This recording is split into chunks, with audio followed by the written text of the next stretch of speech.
everybody, and welcome on out to another edition of the Living Deadwax podcast here on the Living Deadwax channel, brought to you live from YouTube.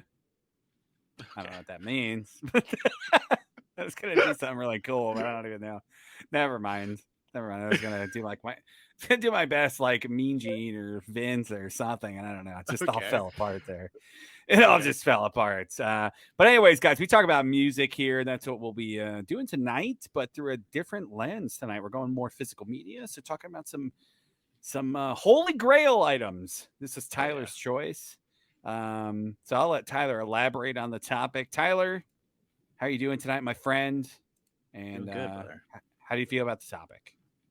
I'm doing good, brother. It's the highlight of the week every week. I feel great about it because I picked it, so I feel great about it.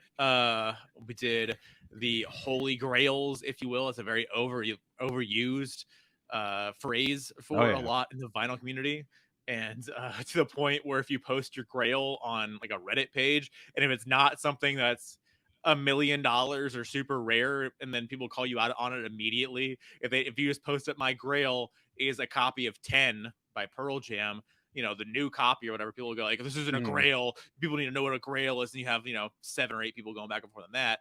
And so I'm looking to mix it up like that. Let's get people commenting like these aren't grails, and so let's get some of that action here. Let's bring that energy. Yeah, I'm into it. I think we actually need it because that'll help grow the channel. Yeah, we need. So. Yeah, so what we should do here, we should this entire thing. We should cut this out. Cut this entire portion that we're talking right now. We should just do like Holy Grail, Back in Black, AC/DC. It would say like, and then I want to do, whatever, Led Zeppelin 2. Like that's what you want your grail to be. Like you just do a lot of that stuff, right? And we go, oh yeah, be a great one to have. Like you just do that back and forth, and people just comment, you can buy all those records in the store right now. What are you talking about? Grails? You're not even talking about pressings. You're just talking about the record. You can buy them anywhere. Yeah, I would. I find it kind of funny. It is an overused term for sure. But it is very personal though too. Like if you have been looking for something for a long time, maybe you just haven't found it, Yeah. I understand if you're posting up the Target version of Pearl Jam's 10 as your grail, then you deserve to be dunked on a little bit. But if it's something that is not rare but is personal to you, caveat, I tried to keep it to things that are way out of my price range. Oh yeah. Like things that I will never find and never be able to afford if I wanted to ever buy them online. I have a couple things that are in the maybe more realistic range. Like if I ever wanted to just splurge, probably would never. Yeah. But I'd say the majority of my items are stuff that's just way out of the price range and stuff I will never see in person. Yeah. Guaranteed. Unless I go to different parts of the earth. So that's how I tried to keep it. I don't know what you did. I did much the same. So I've only ever seen in person. Let's see, 1, 2. I've seen 2 of these, and I think I have 10. So I've never seen 8 of them in person. So yeah, I think I've seen 2 as well. Nice. In person. Some of these I do own represses of. Mm-hmm. So a lot of these I kept to like OG pressings of stuff. Like maybe one box set I put in there. So yeah, this is fun. And like I was telling Tyler earlier backstage, it was kind of a hard topic at first because we covered this a little bit. Like we did albums that we want to get repressed. So if you want to check that out, we did vinyl regrets. So like stuff that we ended up not buying or sold or what have you. So that kind of runs the same gamut. So at first I was like kind of stressing out like, shit, this is actually a hard topic. This is like one of the hardest topics we've done. And then I started thinking of things and then I was like, okay, I'm going to go more like OG pressing routes. And then I went a certain route and then like one thing led to another. And I just have a nice list going. So I'm excited to dive in. Before we do, guys, hit the like button, subscribe, comment down below. What are your holy grails? What are you What are you and your dad Sean Connery chasing after? Real quick, what is your we just talked about Indiana Jones. You've never seen them, right? So I've never seen. So I've put them on multiple times. I've fallen asleep each time. I've never seen one of them. I've seen the Last Crusade or the first one. The first one is a Temple of Doom. Nah, first one's Raiders. Raiders. I'm seeing Raiders, but And I've Temple of fallen Doom, and asleep on then all the other Last ones. Crusade. There you go. I've fallen asleep on all the other ones. I've never watched them all. I had to take a test. I could only kind of do the first one. I couldn't do the rest of them. So yeah, I've never really seen the Indiana Jones movies. So yeah. Last Crusade is the one with Sean Connery, and they're going after the Holy Grail. Yeah. So that's the premise of that movie. So I gave you the codes, didn't I? Watch them. No, I have them. Yeah, I have them. I have the ultra HDs that you gave me. Yeah, for sure. Yeah. And that's what I've watched. So yeah, I put those on. Okay. And just falling asleep and just I'm an old man. Gotta stay awake. Still hold up. Yeah. I would make the argument if we ever got into movies here on the Living Deadwax, it wouldn't make any sense. But if you ever did, I would argue that Indiana Jones, the original trilogy, holds up better than the Star Wars original trilogy. I would have that debate. Okay. So, okay. I'm talking out my ass, obviously, because I don't have a total frame of reference. Is Last Crusade the worst one? Depends on who you ask. A lot of people say Temple of Doom is the worst one, which is the second one. Okay. I think a lot of people's favorite is Raiders. Okay. And then I think, and then you would probably say Last Crusade and Temple of Doom out of the original trilogy. If you're adding in Kingdom of the, I think 99% of people say Kingdom of the Crystal Skull is the worst. Yeah. And then they're probably going to say this new one is the worst when this gets, because it does not look good. But I would argue that the original trilogy holds up better. Temple of Doom gets really kid friendly. I think it's just PG. Yeah. So like they went. It's like Jedi. I like Temple of Doom a lot. Yes, but it's Temple of Doom is the second one. But yeah, I get what you're saying. Yeah. I like it a lot. I think it's really fun. I think it can be pretty dark at times too. Temple of Doom's with Short Round in it. Yes. So he's like the biggest, like the big character, famous character from that. I mean, he just won an Oscar, I think. Just won the Oscar. Yeah. So where were you going with that though? No, I was gonna say, well, you brought up Indiana Jones to me at the movies. You brought them up to me. Yeah. But you asked, what do people think is the worst one? And I said, I'm sorry, probably Temple. I'm sorry. There you go. Because Jedi is typically among the original trilogy. That'd be the worst one. The weakest. Yeah, the weakest. I'd almost argue New Hope, but because we just talked this a little bit last weekend because we were talking about Empire and Jedi or whatever. You can watch Empire. Just watch Empire. That's a better one to watch, right? You think the New Hope is better than? I mean, I think it is like. Effects wise or whatever, I would assume. I actually probably I don't know if I've ever seen the original trilogy because they're all the same now. But like it's obviously has more production behind it and it has more more behind, just more time put into it too, like with a lot of different people. So I don't know. I think it's a funner movie. I think you go to more planets in Return of the Jedi. But yeah, that's a good debate though. Watch the indie movies because that's a good debate. Like indie versus Star Wars. Obviously, it's got the Lucas connection.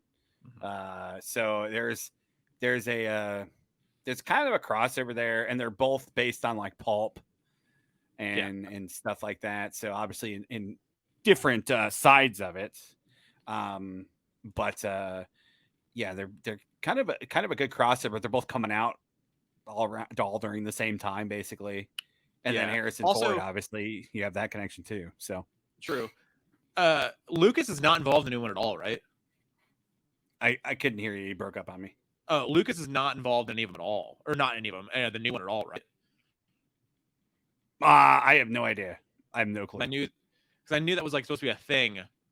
That he that Spielberg didn't want to make any more unless Lucas was going to be involved. And then Lucas, I think, bowed out of Crystal Skull a little bit, and then because I think Spielberg didn't direct Crystal Skull, right? It's like I've watched a video on this, possibly, but I don't think he directed Crystal Skull. And then I think the next little bit was like, if we make another one, I'm making one without Lucas. And no, he did Crystal Skull. He did direct it. Okay, all right, interesting. He did. And then Lucas did some writing on it because he's credited for story. Okay. So I'm wondering, I guess, if he's in the new, if he's a part of the newest thing, maybe, hopefully. A good ranking to do if we ever did like a side episode on movies would be ranking Indiana Jones, the original trilogy, the Star Wars original trilogy, and then Back to the Future. Because those are all tied together. You have the Spielberg and Lucas and all that, all tied together. They're all around the same time. So they're all. Are we ranking films. All 9 or all for all the individually? Films, you know what I mean? Yeah. Just like rank them all together, like a tier ranking. Yeah. Like do like a tier ranker on here. Okay. That'd be pretty fun. Wow. That would be. I could do that pretty. I mean, I don't know, pretty easily, but like I would take some time to think about it. But like I could do it. I've seen all of obviously all Star Wars. I've seen all the Back to the Future. I need to watch the rest of the Indiana Jones. I'd have to give them a rewatch, but yeah, I could pretty easily too. But yeah, something to think about. It'd be fun. Alrighty, enough side chatter here. So, like I said, guys, if you guys like this stuff, you like physical media, talking about vinyl, music, give us a like, subscribe, all that good stuff. So let's get into it. Tyler, I got Discogs ready to go if you want to pull stuff up. So just let me know if you want to look at prices of stuff. Yeah, you're pulling up all of this. So let's get going with your first Grail item that you would like to obtain. All right. So the first thing I'm gonna come on heavy here. So this is probably the heaviest thing I got on here. So Zeppelin has a good number of things you could possibly say, different sets, box sets, whatever they have over the years, that some of which are completely untable to myself, and I will never even sniff them. There's 2 of them that came to mind immediately, but I picked one. The one you're looking up here is Led Zeppelin, The Final Option. I have told you about this thing. I don't know if you remember me telling you about this or not. I don't know, man. So the final LP or CD or LP. Okay. Yeah. So the Final Option, I believe, is 70 records. It's a bootleg box set. I don't remember this. Okay. There's only 150 of them in existence, supposedly. Okay. And so it's cool. It's all done up, and that's a hard acrylic case, and they are crazy looking. Obviously, right? I think this is like what is that on there? 86, 88, something like that, whatever it said. So I will never 86. There you go. I will never see this probably in my life ever. The only reason I know it exists is because one of my personal heroes in my life, one Randy Johnson, owns one. Wow. And he posted about it on his Instagram, and he posted it because he's had it since 86. He bought it. I think he was up in Berkeley, and he was in college still, I believe.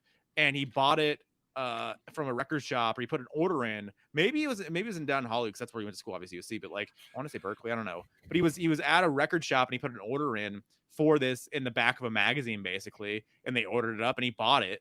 And so I've seen one in use, and one is in the state of Arizona. So whatever. I'm not one to really collect bootlegs necessarily. Like, we've seen a number of Zeppelin bootlegs at In Groove at this point, and other places. But just the fact there's 70 LPs in there in a heavy duty acrylic box, and it's only 150 copies ever, and they're all buku dollars, it's all thousands of dollars to buy one, and they rarely ever come up for sale. So just crazy, absolutely insane. Yeah, really cool. I've never seen it. Yeah, a comment. It's in a plexiglass box. There you go, plexiglass. Yeah. Really interesting. Do you know how much it goes for? So I want to say when I looked on here, it was like $5 or $6 grand. Okay. Let's see here. Because it's blocked from sale on Discogs. So you can buy one on eBay right now for $5,600. wow. But to buy it now for sold, let's see, there might not be one sold on here.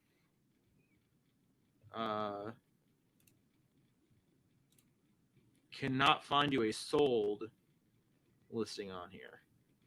Okay. So I cannot confirm for you the last time it was sold, but I mean, if there's only crazy. If there's only 150 in the world since '86, there might not even be 150 left. So on that as well, to your point you just said, is I remember years ago when I found out this existed, when I saw Randy's post on Instagram or whatever, years ago, I looked up, I just Googled it. It might be on the Hoffman forums or whatever, maybe somewhere else, but somebody posted about it, and there's a guy in the thread who said that he worked at like a shop, I believe, and there was, at least at his shop that he had, there were a few, and like 2 or 3 of them were cracked and broken. So he said, so there's automatically less than 150 right now that I know about. So yeah, for sure. Like, you don't know what else happened to other people around the world or whatever, right? So, you know, that number is pretty liberal probably at this point if you say it's 150 still. Yeah, sure. Yeah, it could be less than 100. That's crazy. Yeah. Very really crazy. Cool. Yeah, that is definitely a grail. Alrighty, so my first option, and this is honestly the first one that I thought of, is a pretty easy choice. So I'm a big Norwegian black metal guy. It's one of my favorite like scenes. I'm a big scenes guy. Like I love scenes of music. I've talked about this on the channel before. Like I love when a group of bands get together and like they do a certain thing that hasn't been done before. And usually like you get a lot of bands in there and it ground swells and then it becomes oversaturated and outplayed and whatever. Yeah. But one of the biggest albums from that entire scene would be this one. And that is not that. It is, why can't I add back to stream? There we go. That would be Mayhem's De Mysterious Dom Satanas. And to own an original 94 Norwegian pressing would just be amazing. So this album, I have a repress, and it's like a dark bluish purple, the church. Yeah. And these originals are like a pink, kind of what you're seeing here. So these originals came out pink, and they didn't want pink, and so they later got corrected on all the represses. But to own an original would just be, it's probably my biggest grail on here. Yeah, I'm never going to see this. It'll never come stateside. If it did, it'd be probably more expensive what you're seeing here. So right now, there's 3 for sale. So depending on what is real, you know what I'm saying? So fair. Depending on where you want to go with. This has signed by Hellhammer. That would be crazy. He played drums on the album, still in Mayhem. So yeah, that was honestly the first thing I thought of. It's obviously a big seminal Norwegian black metal album, really hyped. I mean, Euronymous was hyping up this album for like 7 or 8 years before that, because this is their debut. Yeah. So, and they were a band for like almost 10 years before this album even came out. So, he would write in zines and shit about his band's debut album and stuff, like almost a decade before it even was coming out. So this has been hyped forever. And then when it came out, it lived up to the hype. It's still a great seminal album. It's required listening. And yeah, I 100% love this album. And this is probably my biggest holy grail. Yeah, crazy. Last sold June 10th. That's crazy. Yeah, click on that. I want to see what that 60 is. Like when it was or what it was.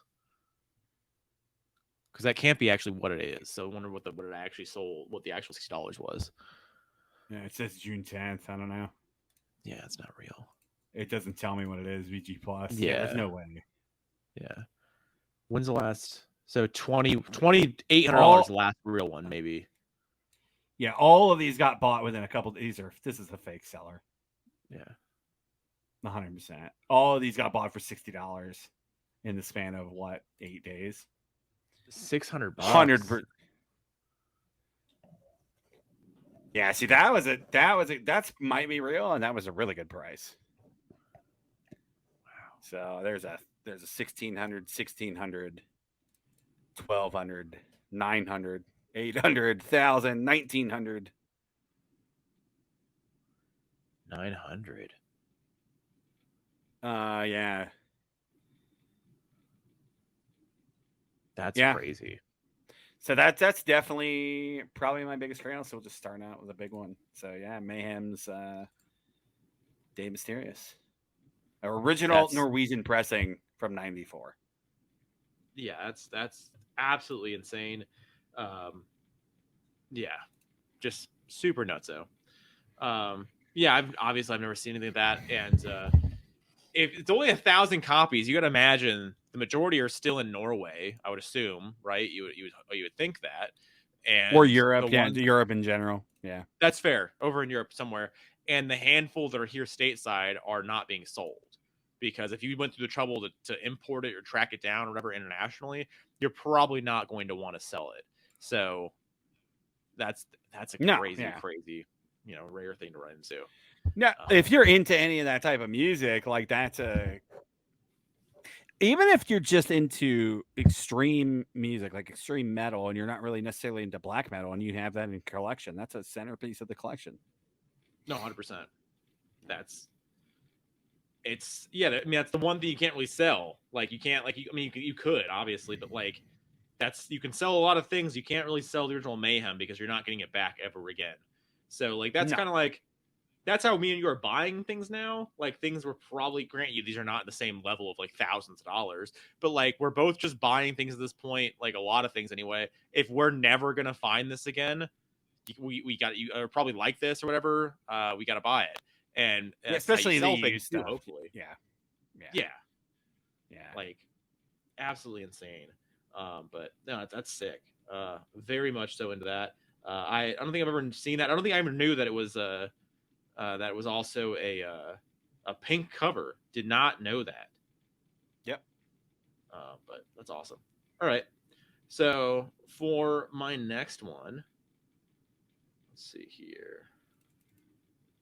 I'm going to do my favorite dude of all time, Mr. Bruce Springsteen, and his biggest record of all time, Born to Run. So I probably literally own Born in the USA. I think it is.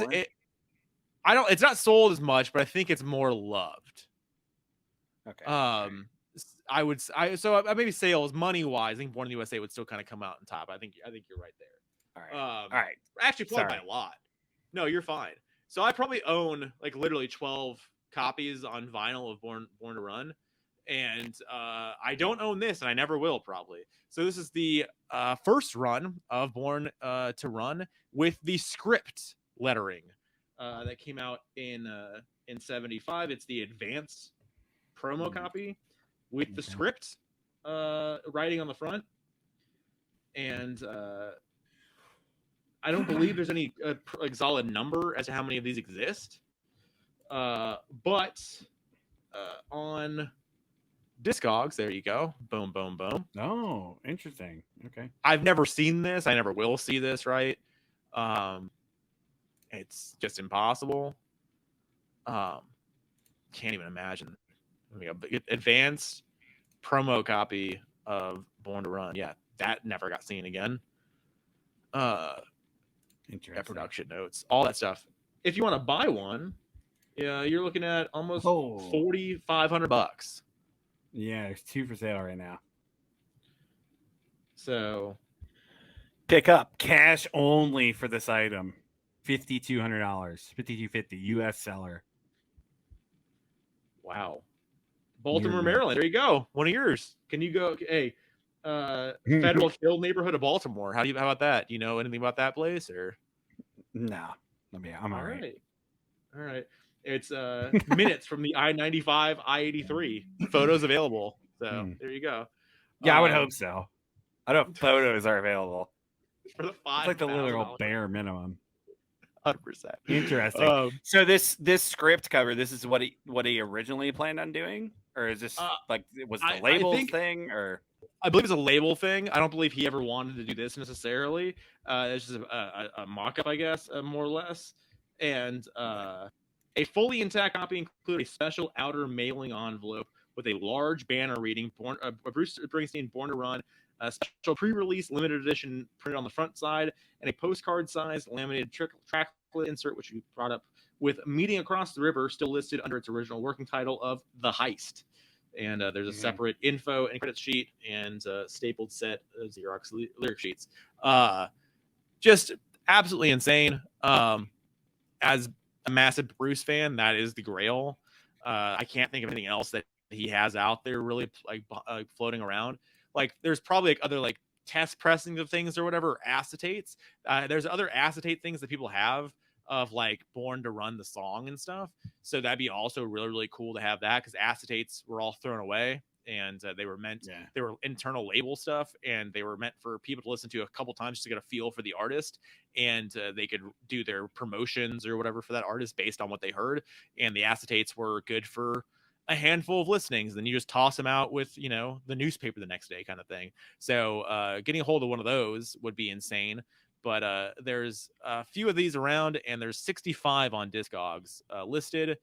I don't know, maybe 100, 200, 300 of these possibly in the world, maybe less. Yeah. You know, if that is a true 65 on there. Yeah, really hard to tell. Yeah. Really hard to tell how many there are. That's really cool. Really interesting. Yeah, that's definitely yeah, I'm curious to see what the most expensive item is going to be tonight. So that tops it so far. As far as Discogs listing, you know, that doesn't mean that's selling for this, but that's fair. Yeah, it once sold for 5,500. So that's fair. That go ahead. The other Zeppelin bit that I didn't put on here, we can maybe tag it at the end depending on what time it is. I looked on there, is currently selling for $25,000. What? So, what are you talking about? There's another Zeppelin bit that I didn't put on here that I picked final option over the other thing. Oh, the set, the cases or whatever. Yeah, the classic record set, the road case, all the represses. The road case is $25,000. That's insane, bonkers. I thought when you said Zeppelin, I thought you were gonna bring that up. So, oh yeah, and I mean that. You and I already talked about that, so I was like, I think I think I've told you about that too, but it was obviously years ago, because it was when I saw it with Randy, and Randy, that was probably 2-3 years ago when he posted it up, so you don't remember that. But like, but we already talked about the case, because the guy, the Noble Records guy on YouTube, he has one. Yeah. I saw his video like last year or whatever. Yeah. So yeah, bringing that to the table, but yeah, so very cool. Pretty crazy, pretty crazy stuff out there that I will never own. My next one is pretty obtainable. It's definitely not going to top sellers like the top sales chart here tonight, but it's something that I've seen and never bought. It's kind of a regret, but it's something I'm not going to spend the money on now. Yeah. If I saw it for like half of what it generally goes for, I would kind of do it. It's not vinyl. So we're going to talk about a CD set, and we're going to talk about Eddie's Archive from Iron Maiden. So it's a really cool set. There's a lot for sale. They all range from like 200 to 250 to 300, depending on how nice you want it. And this set's kind of hard to get nice because it's a tin set. So this gets dented, and so I imagine like it's probably I've seen this before. We have seen this set before, and I didn't buy it. I would like to have it. There's like a cup in here or something. Wow. I never even noticed that before. Big reason why I would like to have it is because the BBC archives are in here, and there's no official way to get these outside of this box. This just got released, Beast Over Hammersmith, in the Number of the Beast anniversary, 40th anniversary set they just did. So that's very cool. So that's broken out of the box now. This is the B-sides. That's never been out of either outside of this box. So other than owning the singles and the B-sides. So the BBC archives and the B-sides are the real reason to own this box. It's pretty cool. Please hand wash. Wow. And I think that's like a certificate of authenticity. So there's cool CDs. So yeah, original box too. Wow. That's crazy. Original hype stuff. Really cool set. And you get a ton of tracks. So here's the BBC archive stuff. The Beast Over Hammersmith set, which is a great live set. You can listen to obviously all this stuff on YouTube, but yeah. And then best of the B-sides, which is cool because a lot of this stuff has never seen the light of day. A lot of it's going to be covers. They even have like their joke songs and stuff on here. Yeah, really cool. There's a Zeppelin cover right there. So yeah, Wasted Years 99 live. I would actually listen to that. That's Blaze. That'd be interesting. Hearing him do Wasted Years. But yeah, Eddie's Archive came out in 2002. Really cool set. And yeah. If this ever got like a reissue, that'd be pretty cool. They're never gonna do it. But yeah, so 228 CDs are factory sealed. Metal is opened. So that's not bad. So this is something I could potentially buy someday, but it's like I'm buying it for 2 CDs basically in a box. So like yeah. Hopefully they just release the other stuff outside of the box someday. So yeah, there you go. Eddie's Archive. It's my choice. That's crazy. I do remember seeing that. We saw that a few times over the years. Obviously not in years, I don't think, but like way back when, maybe 10 years ago or so. I feel like we saw it not often. I don't want to say often. We saw it a few times. Yeah, maybe like 10 or so years ago. And one time it was still because this is before they ever even had really cases. I remember it was wrapped in clear plastic wrap. It was wrapped, and it was still on the top CD kind of shelf thing or whatever. Gotcha. So they weren't even really putting it away at that point. No. So yeah, it's kind of a regret and kind of a grail. It's more of the obtainable ones on my list, I should say. So that's fair. No, that's awesome. All right. So from one attainable thing to another, something that I've always looked for whenever we go out, and it actually got reissued in the same way recently. I just didn't have it purchased yet because it's still whatever. I don't want to pay this much money, but regardless, that is Alice Cooper's "School's Out" with the original panty overlay sleeve kind of thing on the record. So this, I think, is probably in the 100 or so range. Probably above that for a really nice copy with panties intact. And they just recently reissued this with said panties within the last year or so. And I've seen that. It's like $65. They just did it again, like a couple weeks ago. Did that include the panties too, or just the live? Yes. Okay. They did that in Killer. It was a part of the Rhinos archive thing that they're doing. 70 bones a piece. They're 70. Crazy. 7. I've actually today just listened to the Killer Deluxe Edition today. Oh, interesting. Okay. Yeah. I've been eyeing Zia to see if they would get the Cars self-titled one in, and I don't think they've ordered them in. So I just wanted to look at it and maybe buy it. So next time we go to InGroove, I'll look. But so yeah, let me pull this up here. So yeah, I don't. We've seen it before, right? Yeah, never like really great though. Okay. Let's see. Is this early jackets have early jackets? Yeah, there you go. Pink panties wrapped. All right. So what's that sale now? First issue. So let's see here. Yeah, I'm gonna have to do like good condition now. Yeah. Yeah, here's a mint. I don't know if that's sealed. 150 near mint, 75. No panties though. Beige panties. Oh, there's a beige. $130. All right, gotcha. Yeah. So yeah, it is definitely obtainable if you just wanted to like spend the money. Yeah. Yeah, I think we've ran into them. We've ran into them a couple times, and they're always about $80 or so, and they're always not $80 condition. That's kind of the big bummer there. Yeah, I mean, guys, some people looking for $100, no panties. Like, yeah. I know that the new Rhino one, the desk doesn't fold out. That like it folds open, but it doesn't have the legs. It's like, why didn't you guys spend the money on it? Yeah, it's one more. I guess too many. 6 more cuts for the do. So they don't want to do that. Yeah, you're eating the dumpster.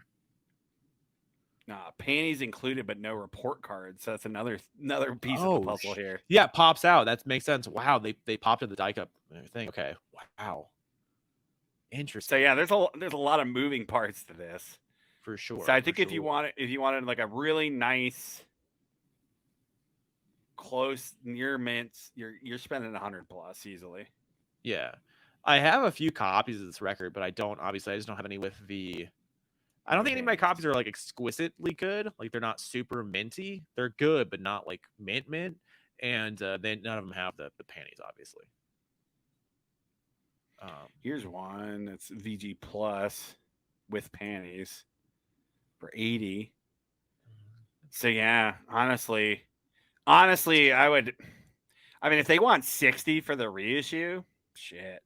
Like if I was ever gonna splurge on it, I would just spend like the $100 plus and just get a really nice OG. It's crazy. I honestly did not know the Killer and the Schools Out represses, the newest ones they did. I didn't know there were $70-$80 a piece. I didn't know that. So like when I saw that on Amazon, I was like, that's crazy. Yeah, it's 3 LP, and there's a new live set included, so that's cool. And they have like some tag on B-sides on there too, like alternate cuts and stuff like that, which it's all cool. Like I said, I listened to the Killer one today, and the live set on there is actually pretty sick. It's from Puerto Rico, and it's Alice like at the most visceral and like it's just nasty sounding, and it sounds his tone and everything is just so sick. And his vocal and the band is super heavy and tight. And I have not listened to the Schools Out one yet, though. I'll do that maybe tomorrow. Okay. But it was cool, and the alternate cuts in there are cool too. I actually watched. The reason I watched that is because listened to it is because I watched CH Tranquility just had their review of it. Oh, gotcha. The Cars is only 40, so that's why I was shocked. Is the Cars just one LP?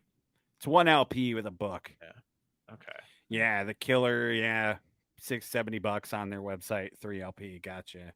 Yeah. Schools Out's 90. Oh wow, Amazon's a deal then. I think Amazon's 80. So if you're looking for it, go with the Amazon. It's 90 on Rhino's website, and it's unavailable.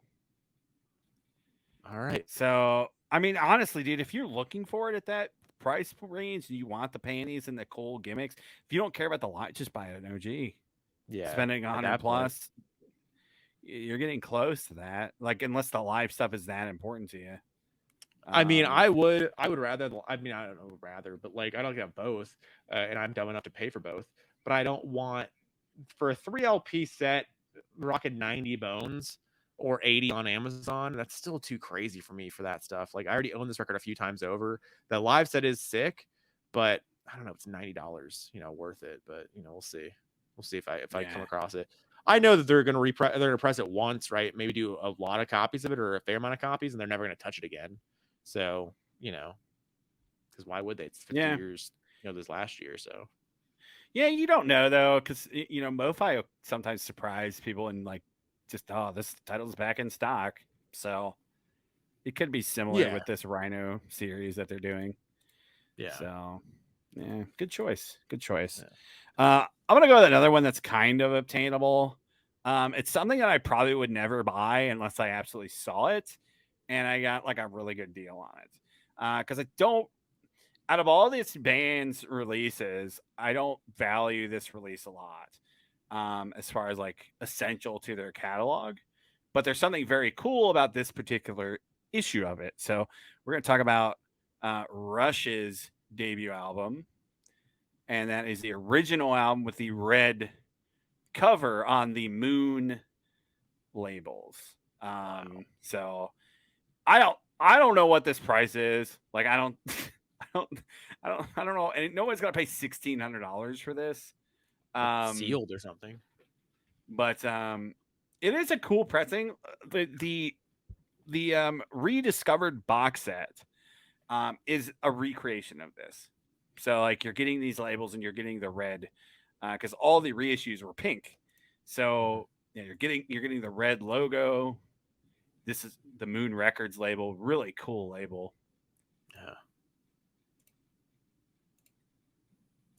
So this is something like if I saw in a store and they didn't know what they had, obviously I'd buy it. Or if they severely underpriced it, you know, I'd maybe be in it like $100. Maybe it had to be really nice because like I don't know what this guy wants $1,600. Yeah, VG plus. It's crazy.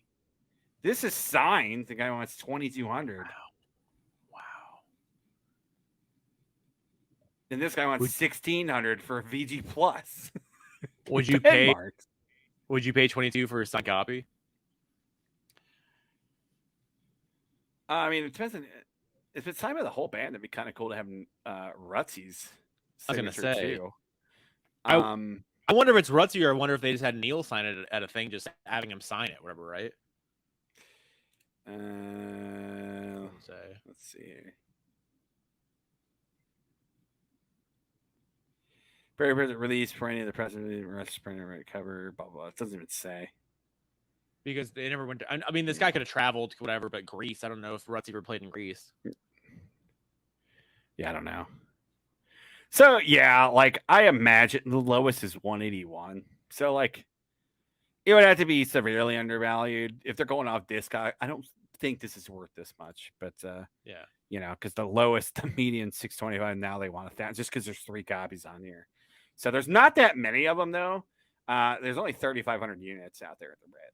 So, that's part of the reason why, too. So, absolutely just kind of a cool oddity. Definitely not my favorite Rush record by a mile. It'd probably rank towards the bottom, but would just be a cool Rush piece, grail piece to have.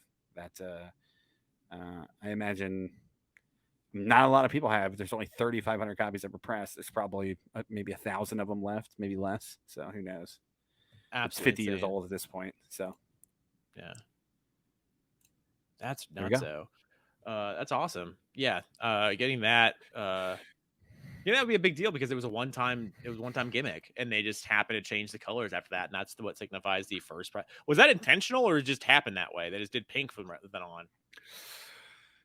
Do you know? I can't remember the story. I don't know if the red was the accident or the pink was the accident, and then they're just like, "Oh, just keep doing pink." Yeah, it's probably just something stupid like that, though. It wasn't like a thing like we're making the first ones this, no, and everyone else after this. No, it was just one of them was an accident, and it just it just never worked out that way. It got fixed with the pink, or the pink was an accident, and they just kept doing them pink. I can't remember which way it went, but yeah, no, fair enough. No, it'd be awesome to come across that and to purchase that hopefully at one point. Later down the line. Be cool to see it, honestly, but no, 100%. Like, grant you, like, there's only 3,500, so we never will run into it.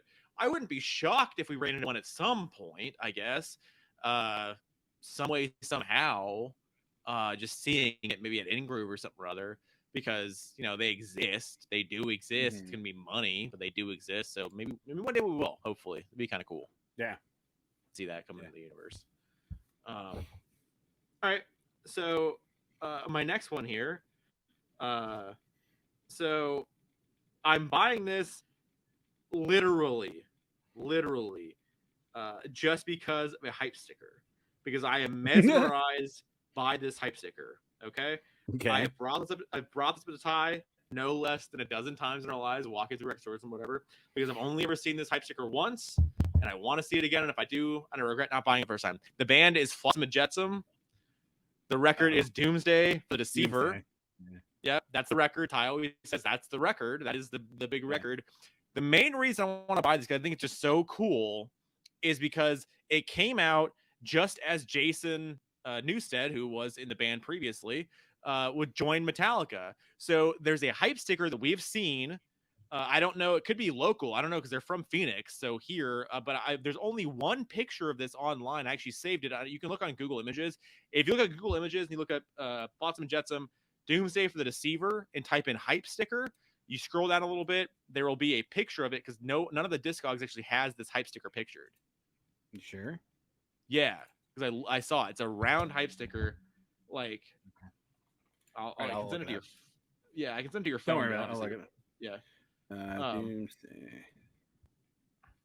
Yeah, keep going. I'll get it. I'll get it. That was on Discogs, so no worries. No, you're good. So yeah, so anyway, so it came out as Jason was leaving to go to Metallica, and so the label, which at the time, they were on Metal Blade as well, because Metallica was also Metal Blade. So at the time, they put that out to hype the record, and hopefully if somebody buy it, they tagged the name Metallica on the front of it in some way, shape, or form, which featuring Jason Newsted, now of Metallica, might sell some more copies, and it probably did. There you go. Here's an old eBay listing. Yeah, features Jason Newsted now with Metallica. So this album came out in '86. So this is a couple years later. They repressed it then. Yeah. So there's the regular hype, and then they added that. Yeah, that's really cool. So absolutely insane because Jason joined late '86, right? Early '87. Something like that. We're just. So let's see here. I think Cliff died. Cliff died '86. So yeah, probably right around then. September. He was in the band like a couple weeks later. So yeah. So yeah, October, November or so. November was his first live set with Metallica. So shortly thereafter, so November, and it came out in July. So a few short months later, they were still trying to obviously sell these copies because these were sitting in a warehouse somewhere. So they slap on a new hype sticker talking about Metallica. They wanted to go and do that and hopefully sell some more copies. But I've only seen this once. I did not buy it. It wasn't the first time I saw it, and the only time I saw it wasn't super expensive. We have seen this record since then with that secondary, or I guess the primary, the first type sticker. We saw that maybe a month or two ago at Zia Camelback, and it was like $100 or $90 or so maybe.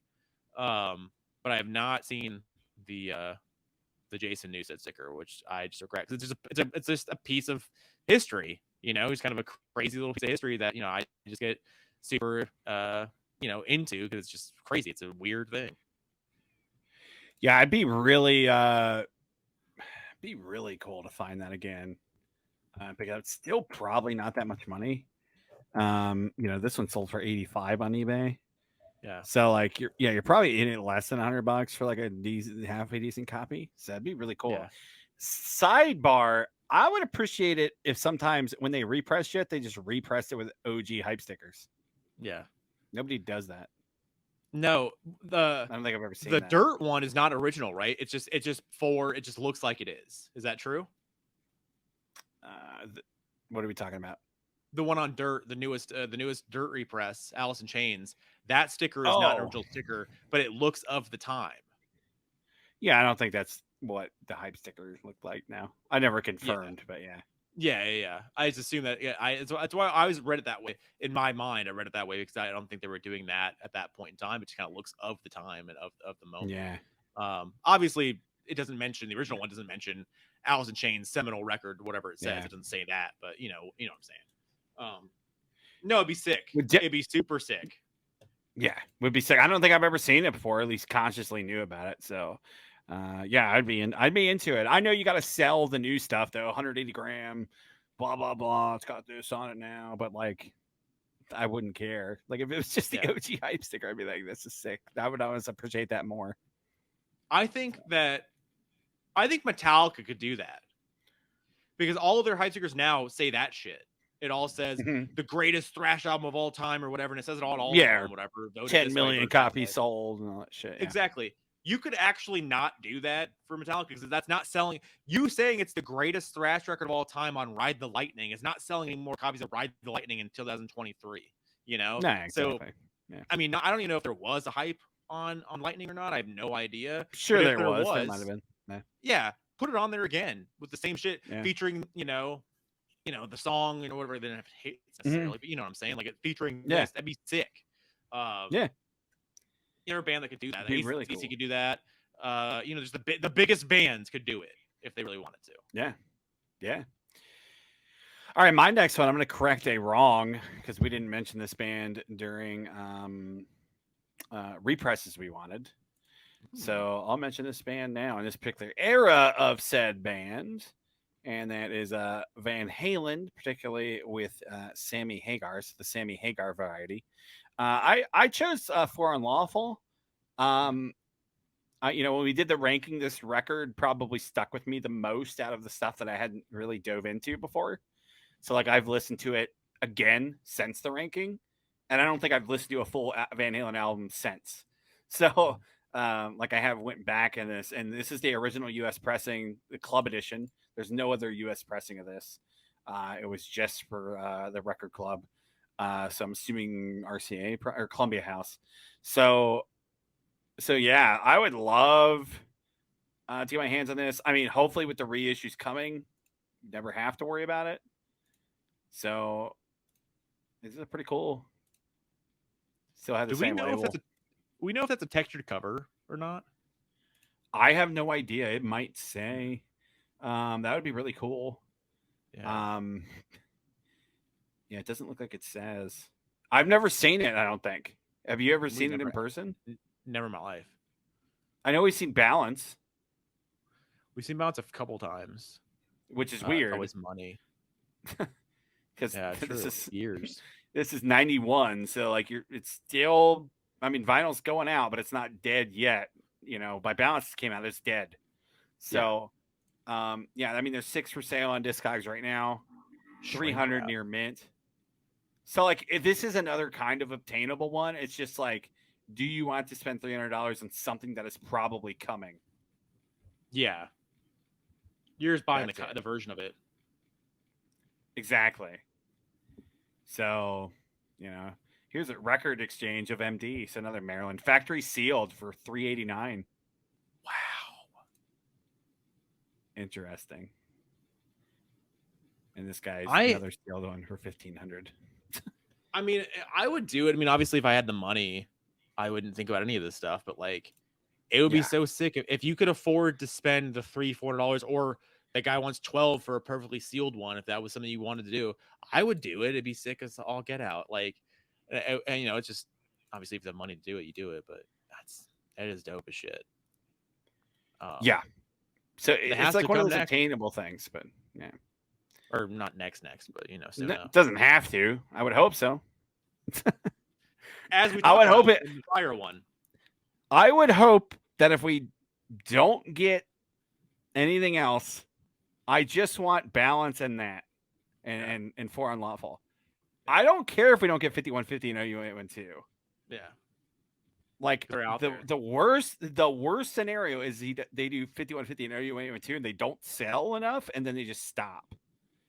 So we'll see. We'll see what happens. Yeah. It tells me they're not going to do that because they did that live album first. I don't think they're going to do that. Like, I think they're just going to kind of pick and choose. So we'll see. But yeah, I mean, it's anything's possible with Van Halen. I don't know if it's better or worse now that Eddie's gone, right? At least we got something from the Hagar years. Who knows what's going to happen from the future? We talked about this before when we did the Van Halen stuff, and we talked about Rex today. But like, I hope we talk about the nightmare version is that we only get Rex Day pressings of these things from here on out. Like that would be good, but still a nightmare because you're going to have people not get copies, and we might end up being those people as well. Like, we're gonna miss a copy of this or miss a copy of that, whatever. And then we're going to spend even more money on the secondary market. And we already did that with. Then you're getting an original price range, so exactly, which it defeats the entire purpose here. Exactly, but also they need remasters too, just in general anyway. So just getting those remastered and posted on fucking line would be nice as well. So you have to be able to do that. Mm-hmm.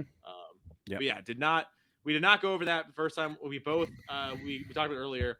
We both didn't put it on our list because we assumed the other was putting it on our list. So that therefore it canceled each other out, and then we never mentioned it. So exactly. yeah, it's absolutely insane. All right, so another one. I think last I looked, this is semi-obtainable. Okay. The band is AFI, and right before they signed to DreamWorks for Sing the Sorrow in 03, they were on a little label called Nitro, one Dexter Holland from Offspring's record label. They had, I believe, 5 records come out on Nitro. Before they went on Wingnut, but then they bought out Wingnut Records and they brought those records over to Nitro. They did a Nitro box set, the Nitro Years, maybe it's what it's called. And it's a black velvet box. Wow. With all the Nitro records in it. I want to say it came out 2004, the 3. So literally right when they signed. Very cool.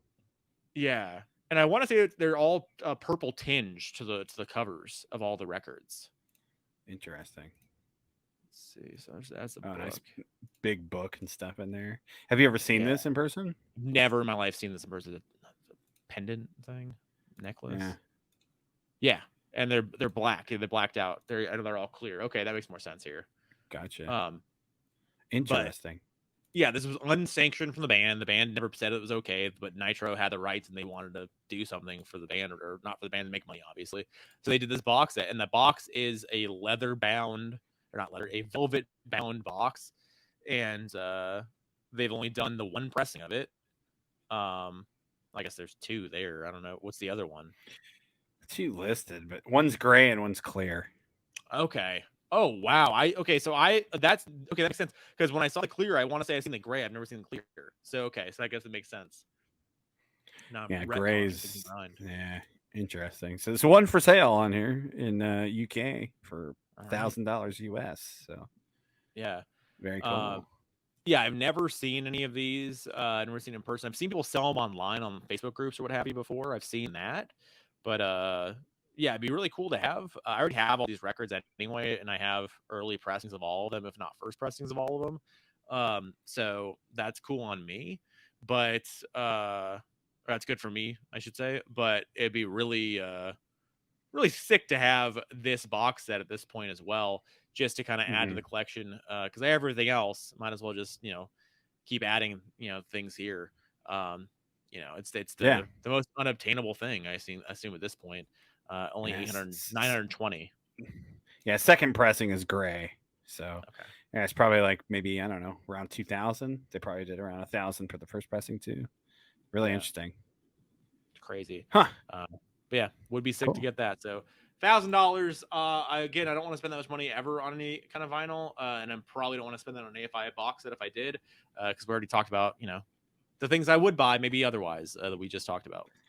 It's only $200 an LP. It's a heck of a deal. That is true. It's just the classic record set then at that point. Yeah, exactly.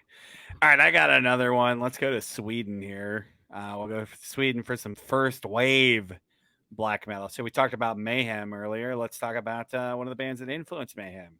I actually don't know any of this band's albums.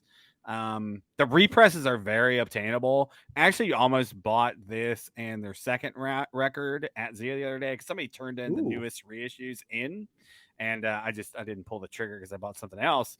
But let's talk about this, which is an OG pressing, and we got another color variance on the cover. So just like the Rush and the Mayhem, all my records are weird colored tonight, I guess.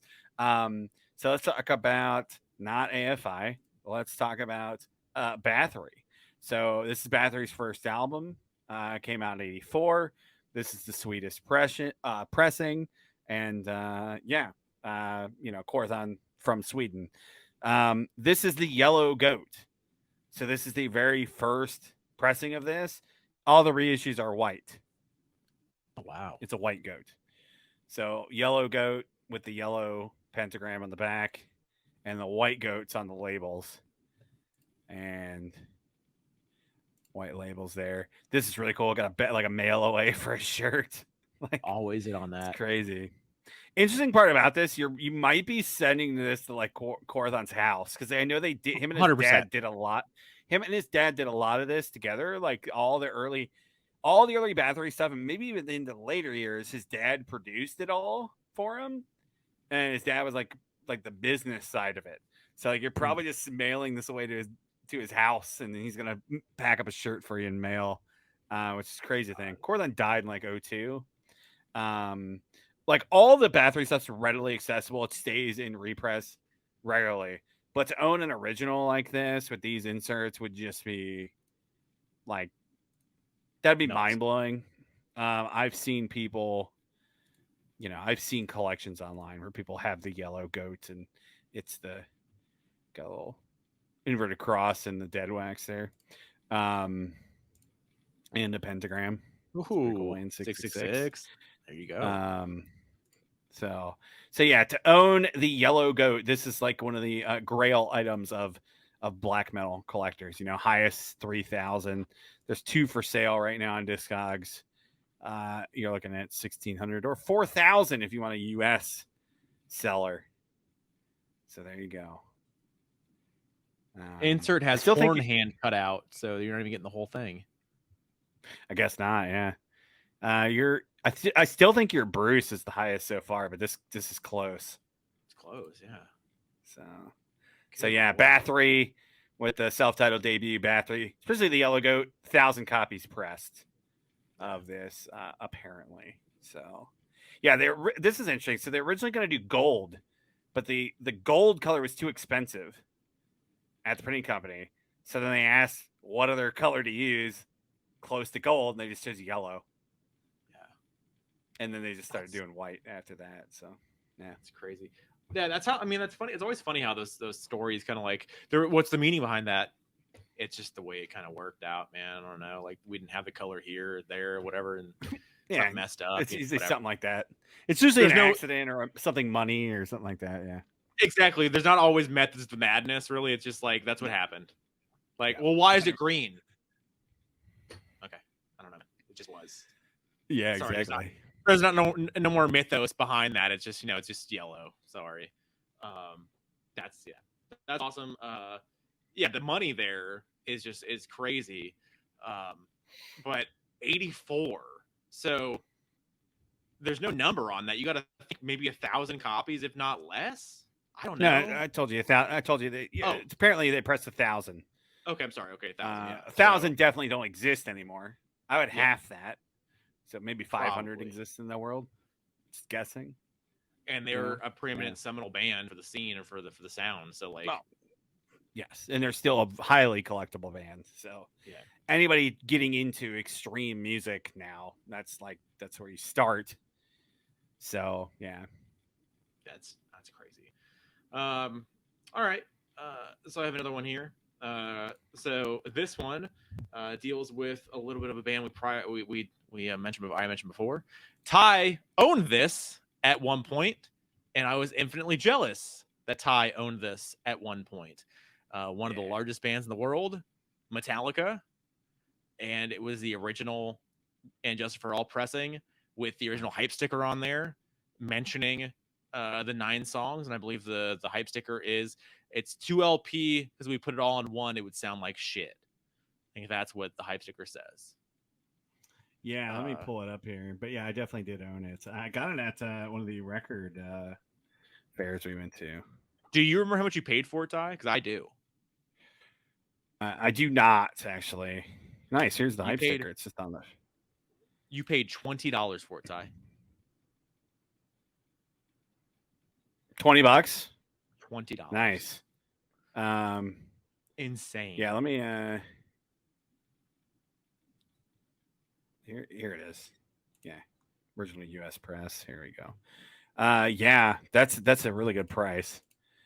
Metallica Justice Raw. Here's the hype. Yeah, 9 new songs, over 65 minutes of music, 2 record set, superior sound, because blah blah blah. Putting in 1 record, it wouldn't be enough or something. Yeah. Justice. It's my favorite Here's a yellow variant. Interesting.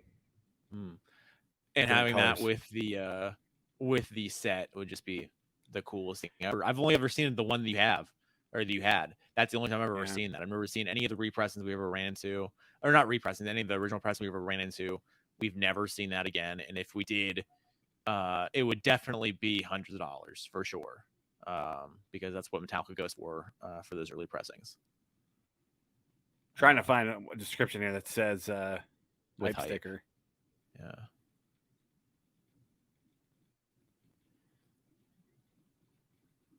There's right below 275.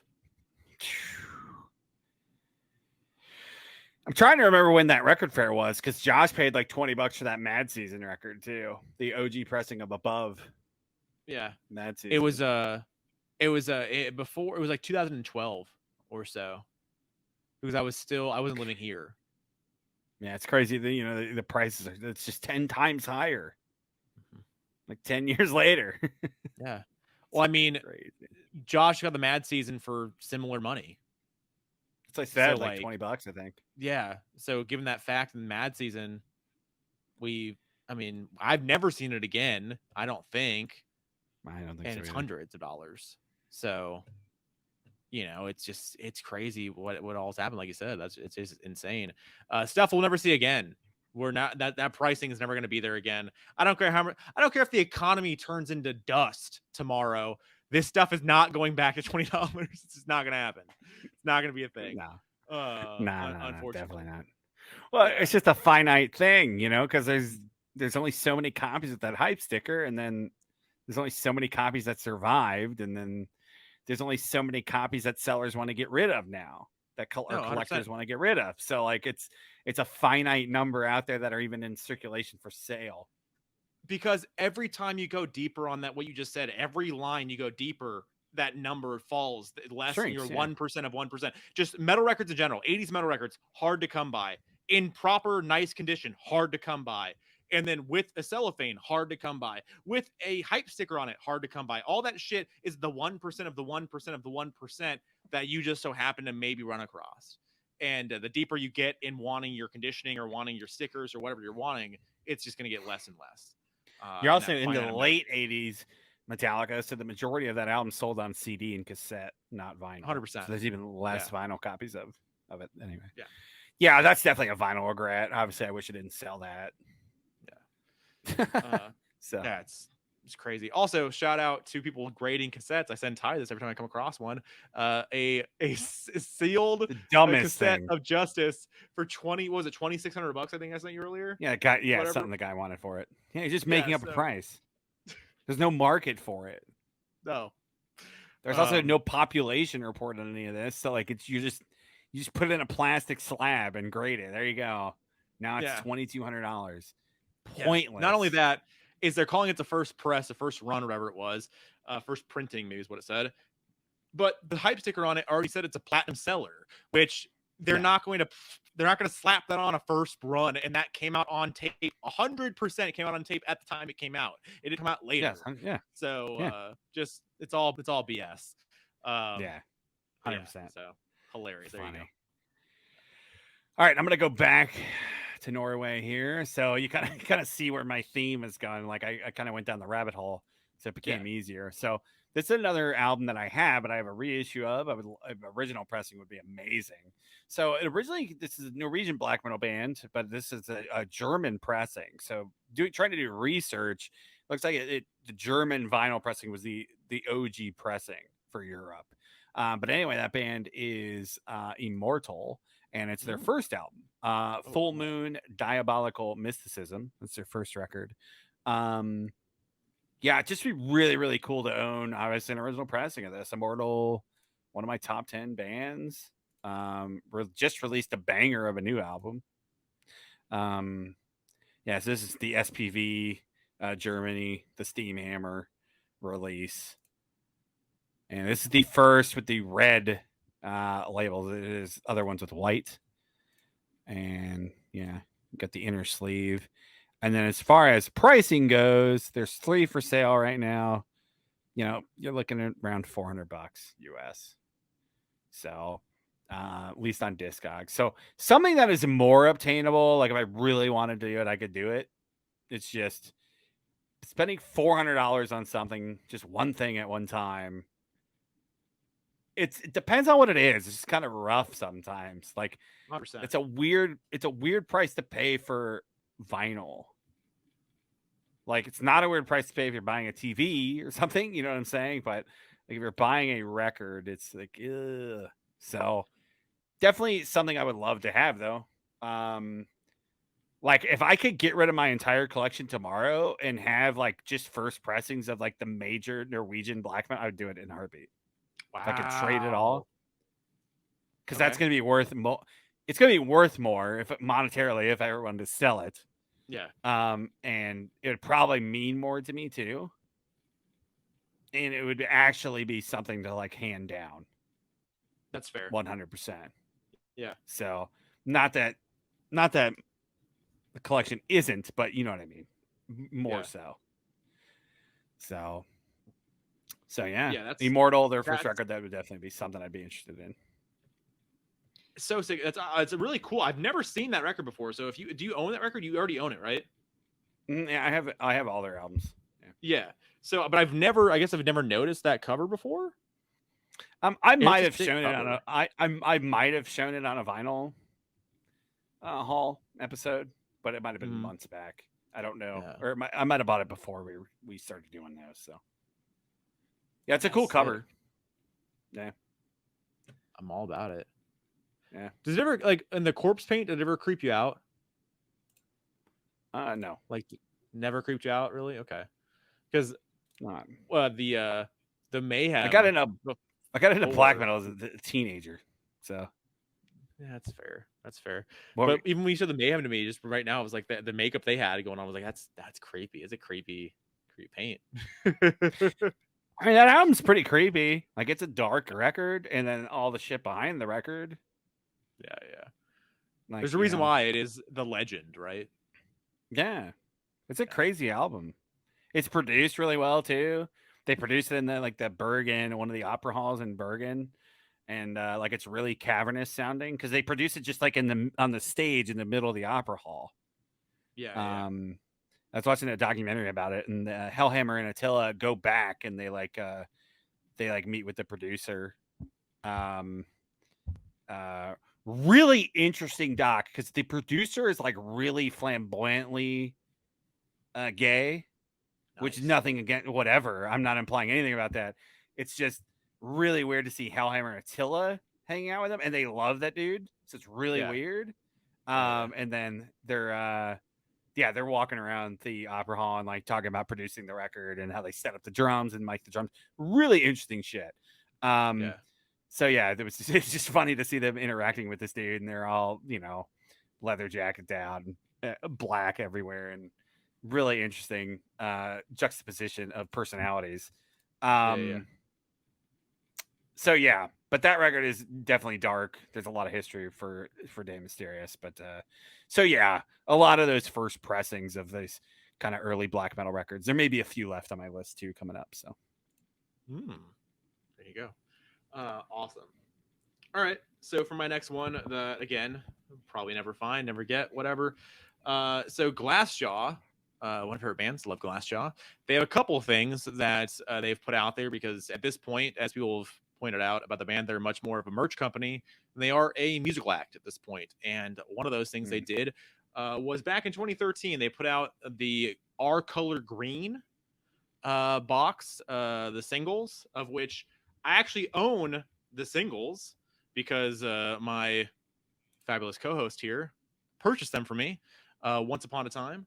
And so I have all the singles, but the box set that it came in is a cardboard box, but it has the advertising on there, and I just want that. It'd be so sick to have the entire package.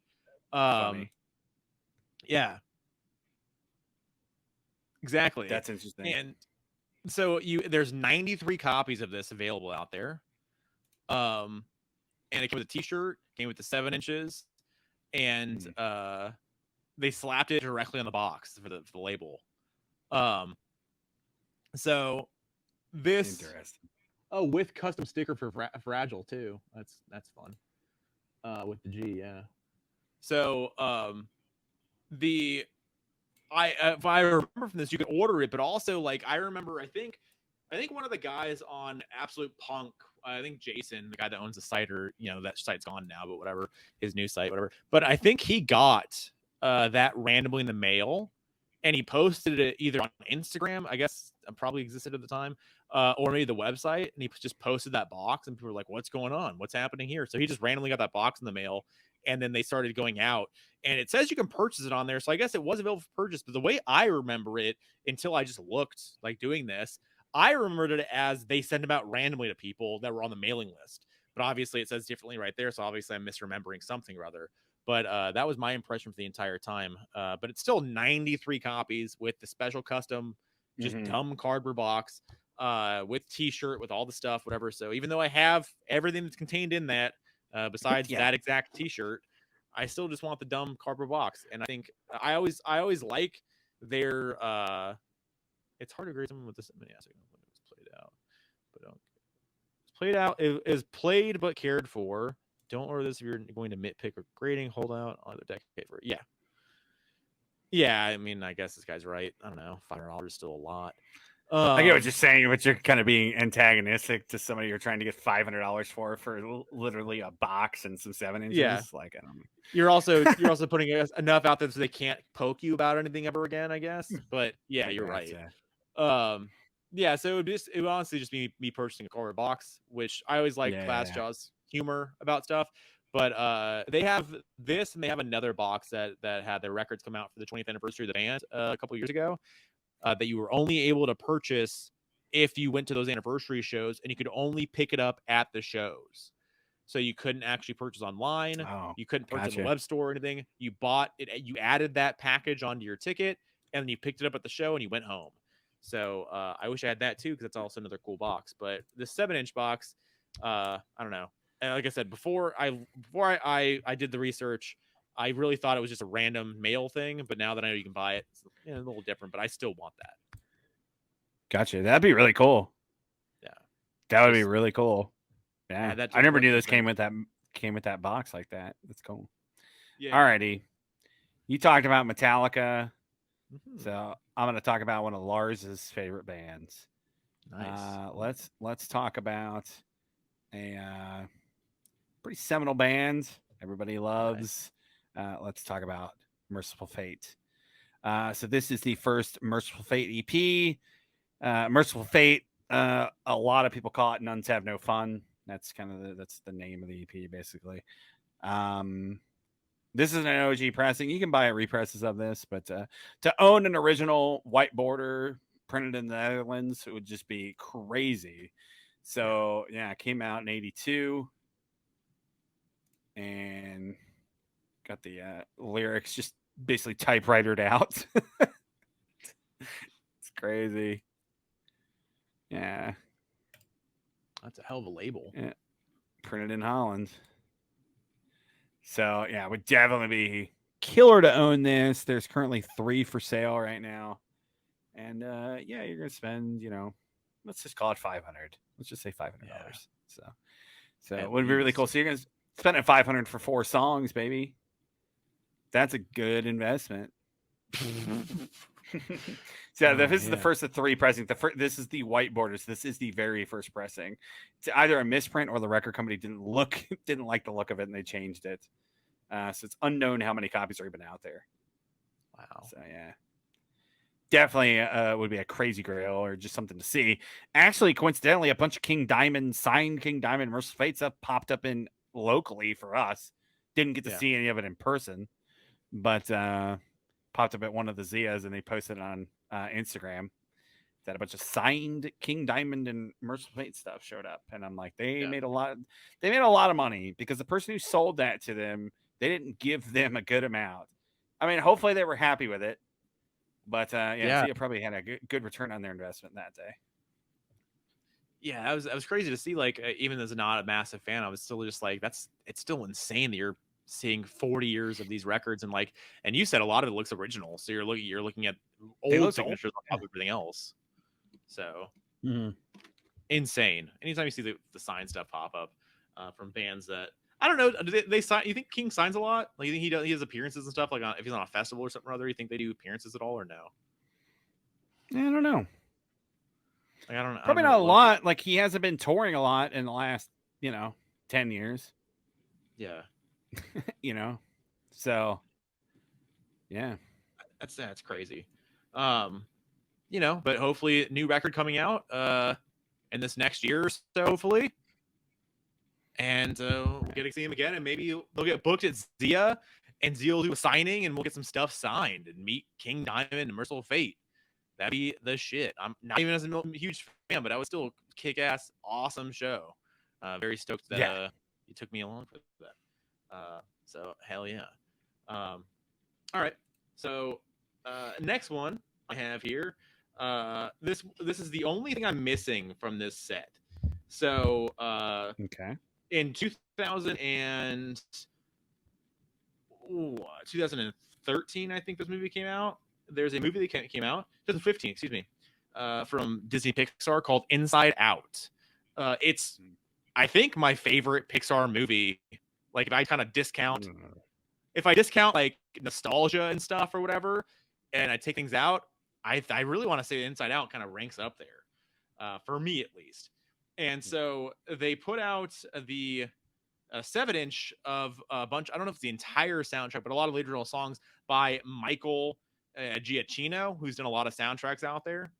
But Michael Giacchino did the Inside Out soundtrack, and then when they put out the 7 inches, they actually put out they did parody covers of seminal massive records out there.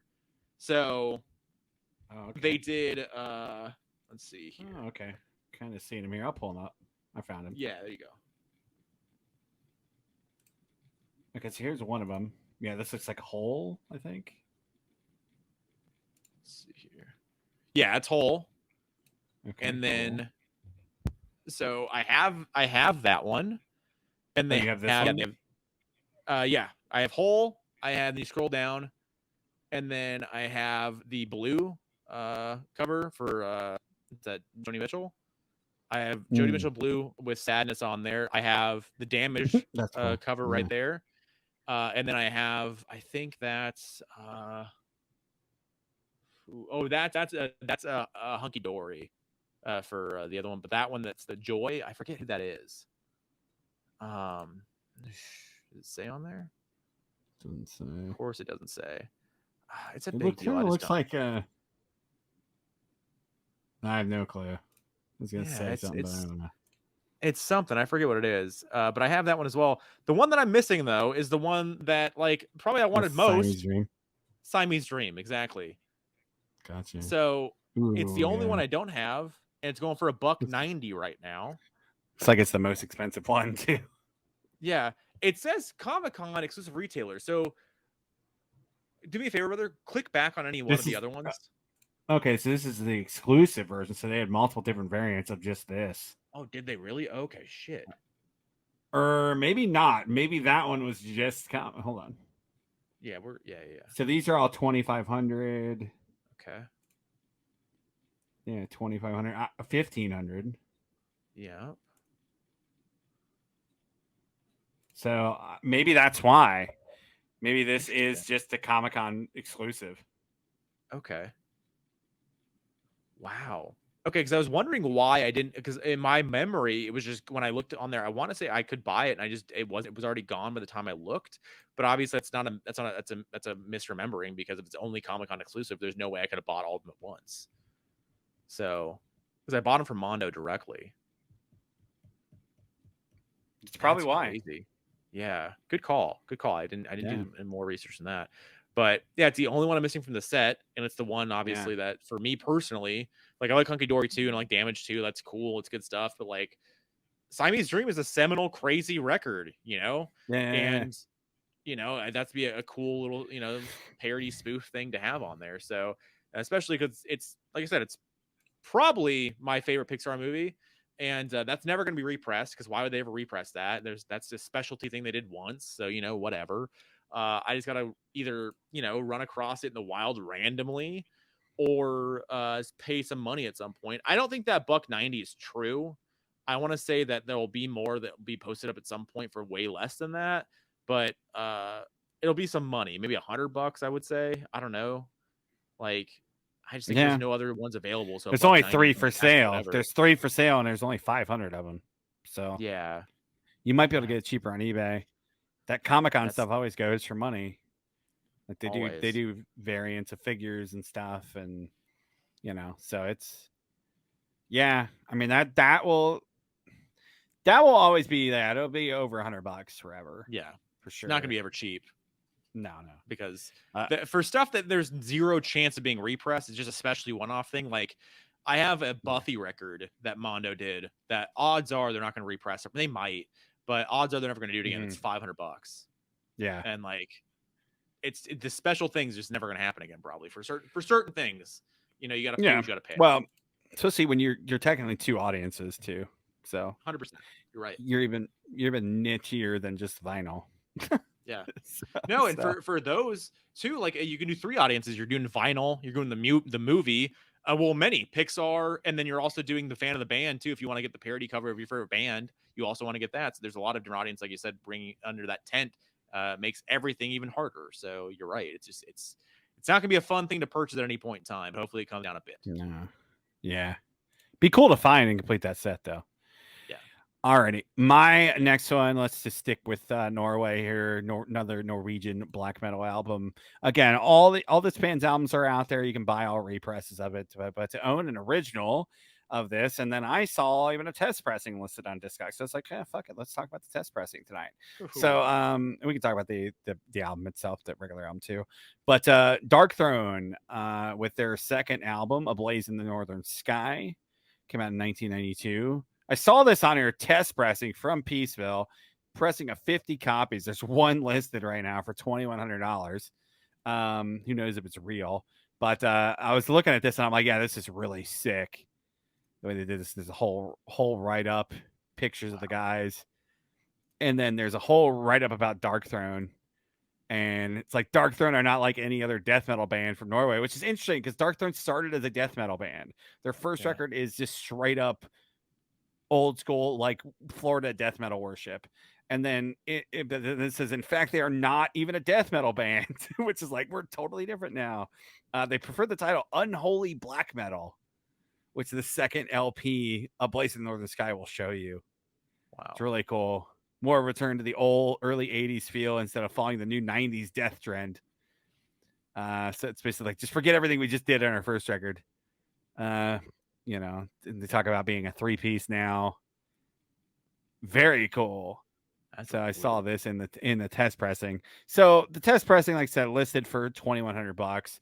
If you actually want an OG of this, a 92 European pressing, you're looking at around $700 or more. So love this album cover. This is my favorite album of the trilogy. Like after the debut Soulside Journey, then they did their 3 seminal black metal records. This is my favorite of those for sure. So really cool record. The funny part about this stuff is I would just love to see this stuff. Like I don't let alone buy it. Just to see it in person someday would be more than enough for me. Yeah. I mean, you sent me that video. I still haven't watched. You sent that video of the guy touring the museum. It's all in there, I assume, right? He's at the National Library in Norway. I think it might have been Oslo. And they did a exhibit on black metal, and they had some original pressings. They had some represses. They had the original master tape from Day Mysterious, so that was very cool. They had some like OG Mayhem pressings. Very cool, very cool. So yeah, there. If you go there, that you could see that stuff floating around sometimes, like in exhibits and stuff. And I've watched like record shop tours and stuff. I mean, you can still go to Helveti, which is Euronymous' old record store. It reopened. It's obviously not same owner, but it reopened as a record store. So you can go there and you can go down into the basement and stuff where they did a lot of their photo shoots and shit. So the owners kind of turned it into a tourist trap, which is very smart. But you can go there and buy records, and they got new albums and old albums, and it's just like any other record store. But it's cool because you can go in and actually go to the basement and shit where they schemed all their stupid shit and took all their cool pictures. so yeah, 100%. That's sick. Very, very cool. Yeah, I think like for that stuff, it's obviously the audience, like we just talked about, it's just niche, and then it's getting later on the 90s too. Getting a test press, 50 is a lot for a test pressing. I feel like I don't know how much test pressings, how many like they usually are necessarily. Like 50 is a lot, so that seems like it was kind of a gimmick even back then for like a special thing for fans, right? I assume. Maybe, yeah. It's hard to tell. Yeah, I was gonna ask you, when did black metal, like when did that term happen? Like what year around? The first time it was ever used is Venom, their album Black Metal, which was like 1982. Because I was because Darkthrone was calling themselves Unholy Black Metal, which is like another subset. I didn't know black metal was a thing. Black metal was a thing at that point, or what? It's not. No, it's not a subset. It's just they were just calling it. They just said that as a gimmick. Yeah. Like it's not. Yeah. There's no subgenre called unholy black metal. The first time black metal was ever used it was 1882. That's when black metal, the album by Venom, came out. That's kind of their first wave. You have Venom, Bathory, Celtic Frost, Hellhammer before Celtic Frost, and then from there, King Diamond, Merciful Fate kind of lumped in there, even though it's kind of way different. All the thing about that is all those bands are very different. The bands I just listed are very different, but they all have that ethos. Like Venom brought the term. Venom's just Motorhead, sloppy Motorhead. Venom brought the term. I would say Bathory and Celtic Frost are more of the direct musical influences, whereas like King through solo and Merciful Fate brought the corpse paint stuff like that, and kind of the theatrics to it. And then it basically didn't do anything until the second wave in the 90s in Norway, and that's when it, and like that's the funny part about that is like the first wave almost sounds nothing like the second wave. Like Norwegian black metal is very much its own thing. So that's crazy. No, I just learning things every day here, man. Just trying to learn more and more about the things that you love. All right, I got another one here for you. All right, I got a couple more left. I feel like. I got two more. There we go. Love it. All right, so I don't think I might have brought this up before, but I don't care. I'm gonna bring it up again. One of my favorite bands, one Guns N' Roses, and the Live Era. Did I bring this up in the repressings? I don't know. I don't think so. Did. Okay. So the Guns N' Roses Live Era, that's 1998, I want to say. 99. So 99? Okay. Yeah. So the band is already over at that point. Everyone's out of the band. It's just Axl hanging out. And so Gavin put out the live record, and it's a 4 LP set. So that's so much money. We've seen this twice. I don't know if you remember that or not. We've seen this twice. We saw it once at Thunderbird, and then we also saw it once at the new Tempezia. Cool. We saw it there too. So it's got all the songs in there that you want, obviously. It's 87 to 93. Just it's obviously all the years you want to because it's the band. And you're looking at almost $400 to purchase this. And it's just it's, I mean, who knows, they're gonna repress it? They probably should at some point. $600 for sealed. No high sticker. Yeah, interesting. Thought that was in groove at first. Oh, was it? Okay. Oh, okay. Yeah, it wasn't. I thought it was. No. Yeah. I mean, he that would probably has a copy of it. Hey, man, you got Live Era? I got 11 of them. Okay. Cool. Nice. Yeah. No, but I don't know. Hopefully they put this out and they repress it at some point. They're doing those big boxes and stuff. That was not in any of the boxes. That wasn't in the Illusion box at all. Gotcha. So we'll see what comes of that. Guns is always a very interesting band and topic when it comes to their physical output, because they don't do a lot of it, and the stuff they do is so expensive. The special things, at least, right?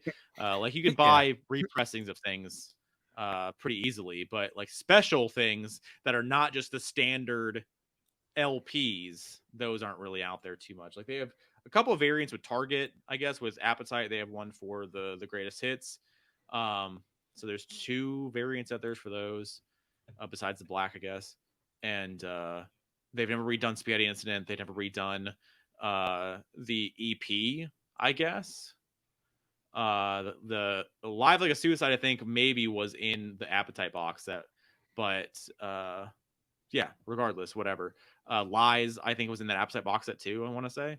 So they've done those, but they've never pieced them out, and they've never repressed anything like that besides those boxes. So you would think they would have done it shortly thereafter. It's been 6 years since that Appetite box. You would think they'd put one of those out at some point, and just start piecemealing it out, but they just haven't done so as of yet. So we'll see what happens in the future.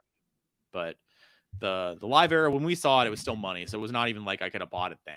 Like it was still like $200 when we saw it, so wasn't even in the price range 5 years ago or whatever, 10 years ago. It wasn't even like that. So hopefully at some point they repress it and it gets way cheaper, and a remaster and everything else, because that's a cool set. I've listened to that a couple times before, and I don't think I've ever listened to it.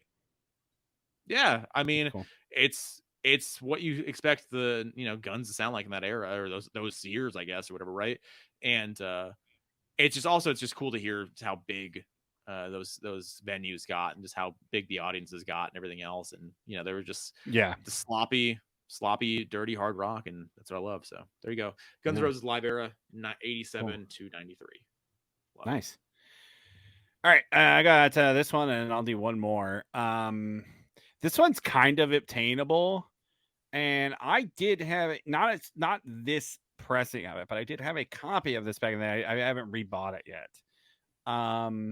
So talk about one of the greatest records of all time. Talk about Pet Sounds. So specifically, a first U.S. pressing, mono pressing. I did have a mono pressing back then, but it definitely wasn't a first U.S. pressing. Yeah. So it's specifically the first U.S. pressing. Depending on how picky you want to get with it, VG 230 the guy wants. So yeah, there's 150 for a VG plus. So here's 100 for a VG.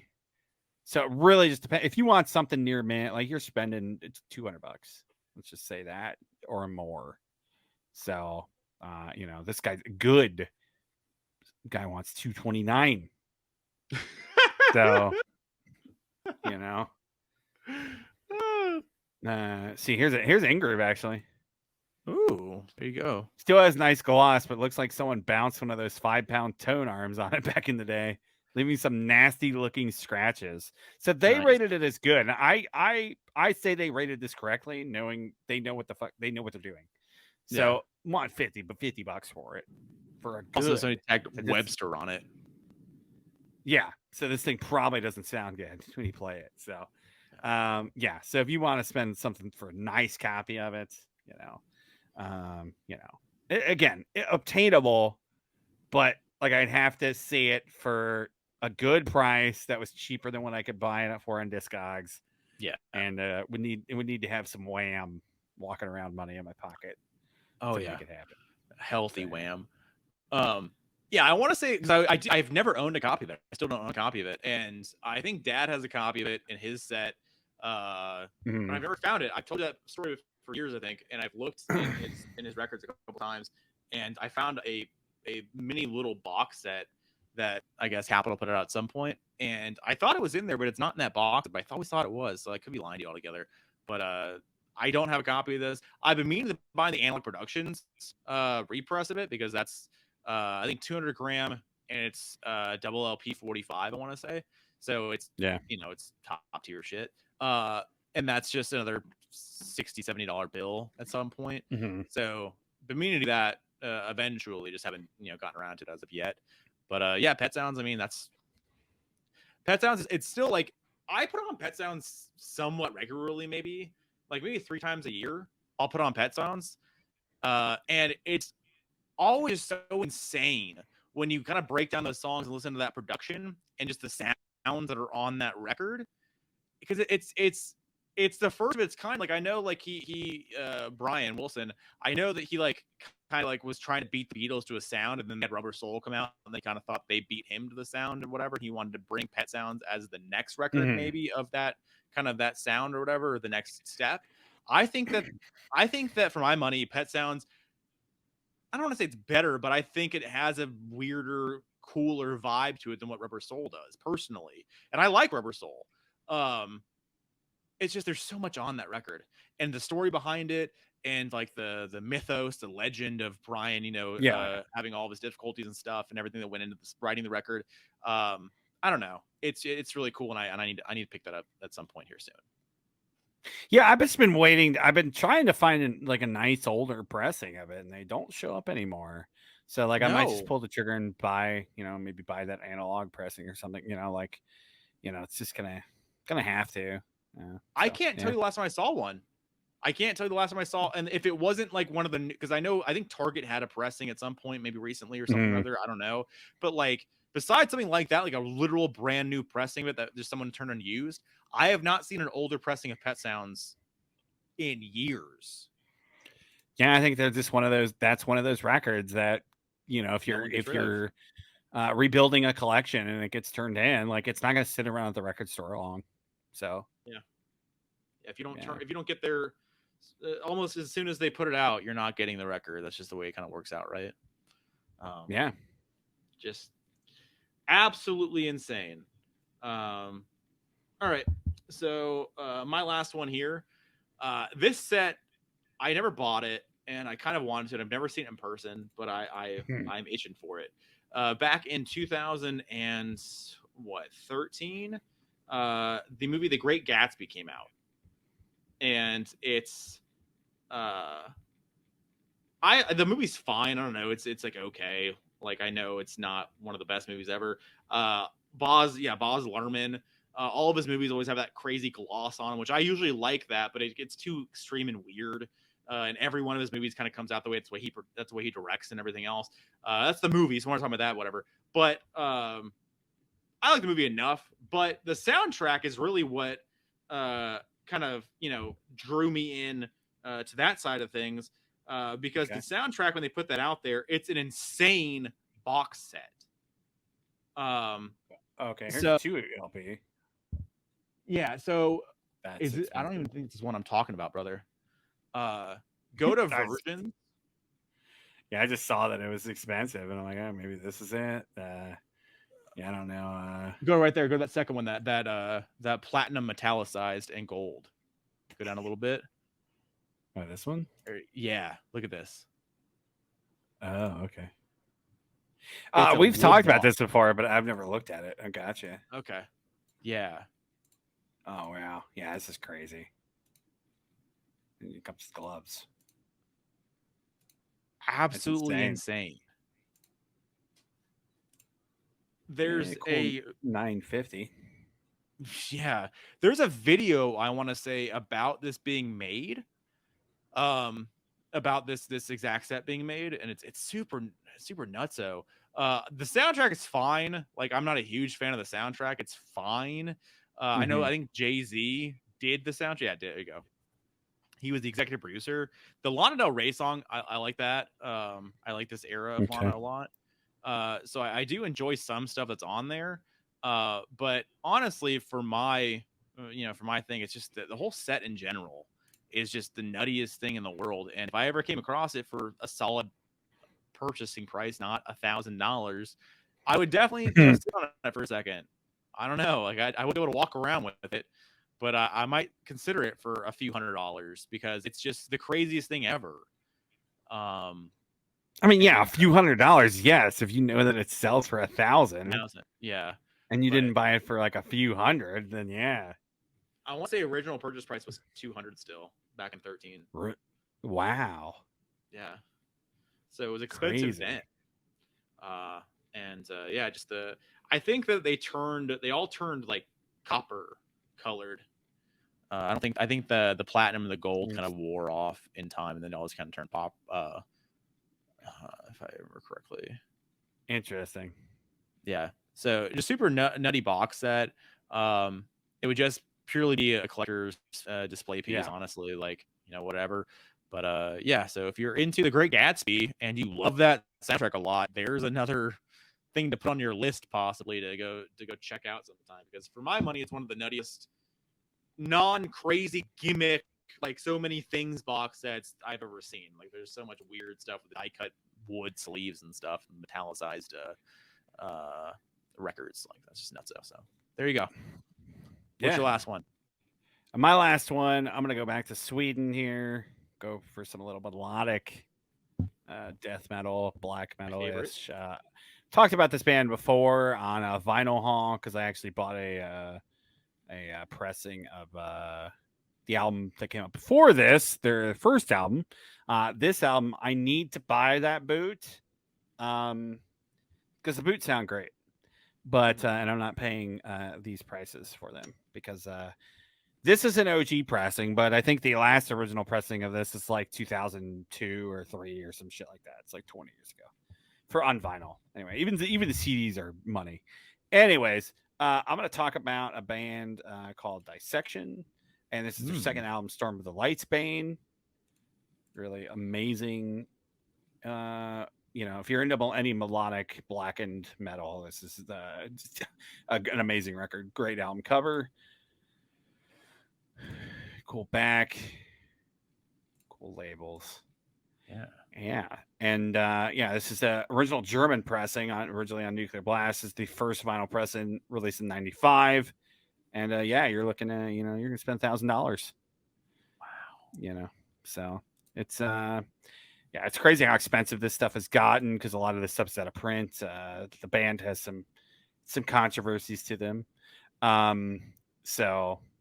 A lot of the stuff you can buy boots of this for regularly cheap. I have a boot of their first album. I spent it was through a secondary seller, like maybe $40. So you could buy it if you just want to own it. And the boot sounds fine.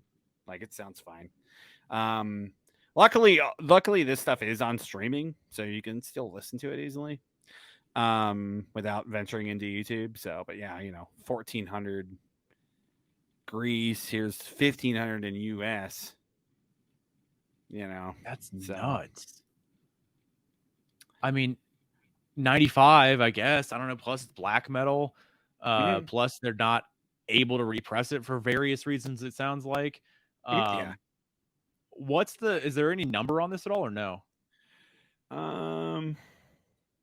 Doesn't say. Yeah, I imagine not. I imagine not a lot.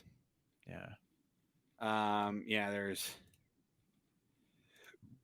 95. Here's test pressing listed, and then they did a picture disc in 96. Did a repress in 98. The last official issue was 2013. So 2014. It's about 10 years ago. That was the end. Records put it out, and then you start getting into bootlegs. But the section Storm of the Lightsbane. I would love to own this record because I like this record way more than the first one. So I do need to buy the boot eventually. So what's the how much are the 14 represses going for? I think a few $100. Yeah. I have I've looked at them before. Let's just you're this one. You're not cheating the system here by getting one of those, right? No, you're not. Nope. 250. Yeah, so I mean, you are. It's $250 is not. That one comes with a patch. With backpatch. It's not. Nice. It's not. $1,500, but it's still a healthy amount. So. Yeah, it's a shitload. Good Lord, girl. Yeah. There you go. Were they a big band in the moment? They're a pretty seminal band. Yeah, they're pretty hyped, blew up, and shit happened, and then they disappeared. Then they came back, and that was the band that the main guy, John, who's now passed away, committed suicide. He wanted to fight Dave Mustaine because that was when Dave was going really heavy on I don't want to play with bands, of a certain That ilk have and satanic and yeah.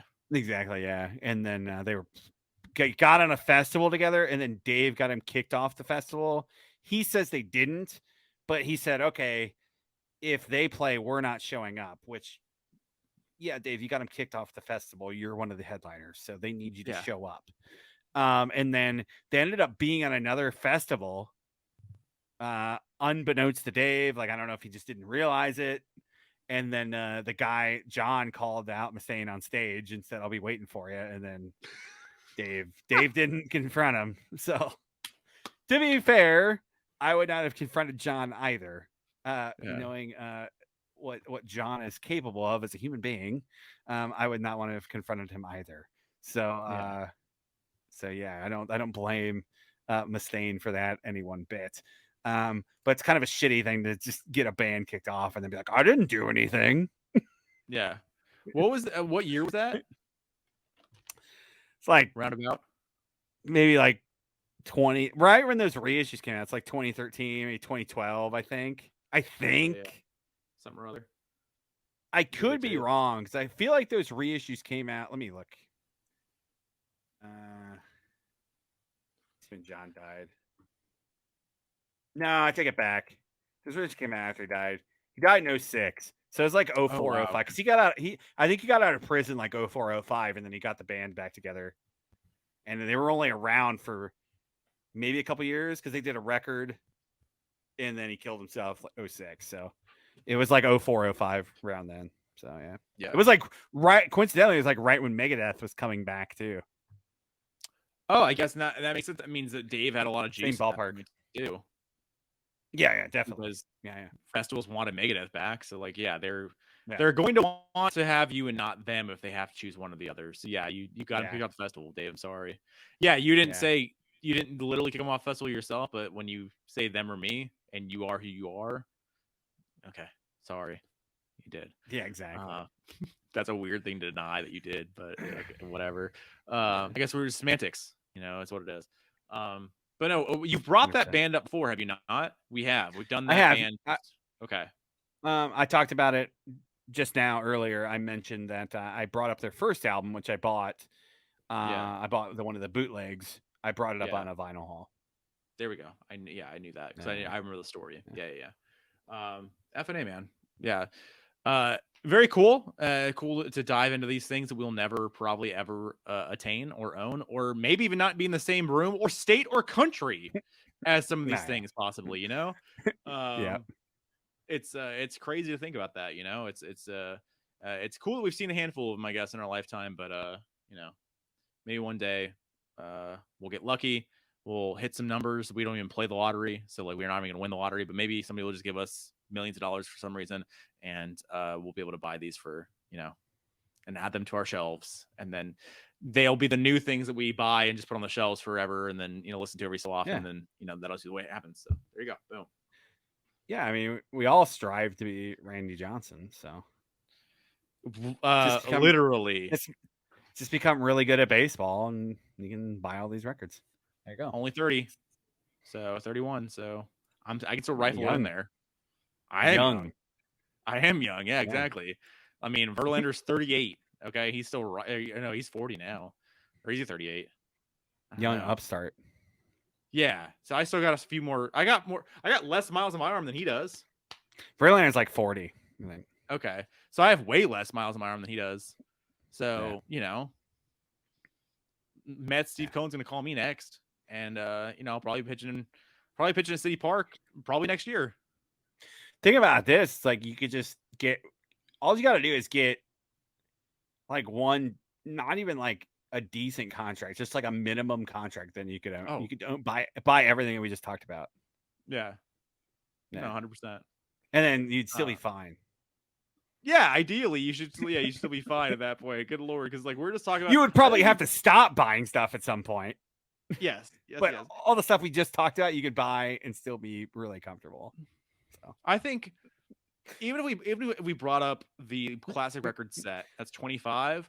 Even if we factor that in, I think we're still under $50,000. Yeah, you just have to stop though. That's the thing. You have to Yeah. eventually stop. Like if you keep doing it, then it's not gonna work out. You're gonna end up on 30 for 30. But if you stop eventually, you'll be Ty, okay. it would be amazing if we saw someone end up on 30 for 30 broke too. And Buying how'd you go broke? records. I was buying a lot of Norwegian black metal records, original I was- pressings. All my friends said just buy the represses, buy the bootlegs, and I said no, I need to buy the originals. I need to have all the inserts, and I have 5 or 6 copies of this because every one was better than the last one.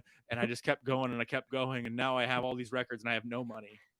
I blew my arm out and then I couldn't pitch anymore, and I kept going. Here we go. Yeah, And the baseball that was money horrible, stopped. Yeah, exactly. Yeah. Me and my therapist have talked about that episode way too often in therapy for some reason or other. And we talked about the Bernie Kosar thing. Because Bernie Kosar had in 1993 or whatever, whenever the last time he was ever relevant, it was the early 90s. And he had like 130 people on his cell phone plan. Yeah, that's ridiculous. In early 90s money. Good Lord. That's thousands upon thousands of dollars for like one or something. Yeah. Like just insane. Crazy. Yeah. All right. Well, we made it to the end of another episode, the end of another fastidious episode here on the Living Deadwax podcast. Hit the like button, subscribe, leave your holy grails. What have you been chasing after? You've been trying to Indiana Jones it and find these things. Tyler and I, most of these things we'll never own, but it's always fun to dream. But yeah, leave your likes, comments, subscribe. We're building a small but mighty channel here, nearing 50 subs. So we're getting there. YouTube doesn't like the 2-hour episodes. We always try to, but it just doesn't work. Here we out. are. YouTube likes the unboxings that I do. The unboxings. They love your unboxings. YouTube loves Yeah. your unboxings. We might just turn into an unboxing channel then. That means you just have to keep buying more shit, though, which I don't Exactly want to do. So yeah, you buy more shit.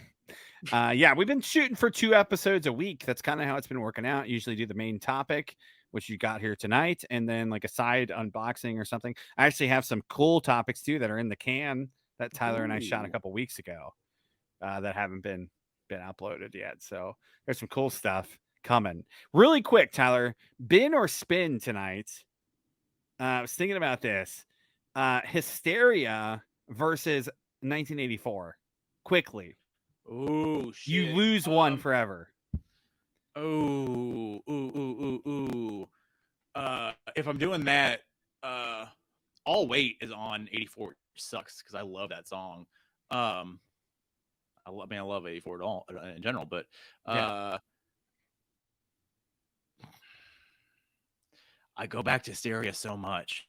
So I'm binning 84, I'm spinning Hysteria. Yeah, it was tough for me. I think I'd lean the same way. Yeah. I think I'd lean the same way. Really tough though. There's a reason why Def Leppard led my like 2 or 3 years in a row led my most played artist, man. Because and majority of that was Hysteria. It definitely was. It was heavy Hysteria listenings on there. It's a great record. So it's a great record. It's fun. It's super crazy and massive production. So yeah. But good question. Very hard, but lean Hysteria. All right. Alrighty, it's my choice. We always end the episode with the choosing of a topic. Next week, we will be doing another ranking, bringing on Josh back to the channel. It's been a month since the Alice in Chains ranking. Time's flying by. And we're going to tackle another Seattle band. We're going to go Soundgarden. So just the studio albums. Basically, that's Ultra Mega OK up to King Animal, the 2012 reunion record. So 7 albums, so pretty doable. And I got thinking about this. We should just finish out the big 4 of grunge. Pearl Jam's by far the hardest one. Nirvana's very easy. And we might even have to include other shit to make Nirvana worth doing. And then at this point, we've already done half of it. So I'm like, it'd be fun to just do them all. And then we could rank the bands against each other. That'd be kind of cool. Yeah, Pearl Jam is the hardest one just because they're still going, and they have like 14 records. Yeah. So that'd be the definitely. You're right. Definitely the most time-consuming one, but it's like we're already in the dumpster. So just a thought to ponder. But yeah, next week we'll be doing the Soundgarden ranking. Josh already has his done. Already said, yeah, I'm done. I'm like, okay, I haven't started it, but thanks, Josh. Thanks. Yeah, so we'll be doing Soundgarden next week here on the channel. If you want to check it out, join us again. Anyways, guys, we'll see you next time here on the Living Deadwax podcast. Peace.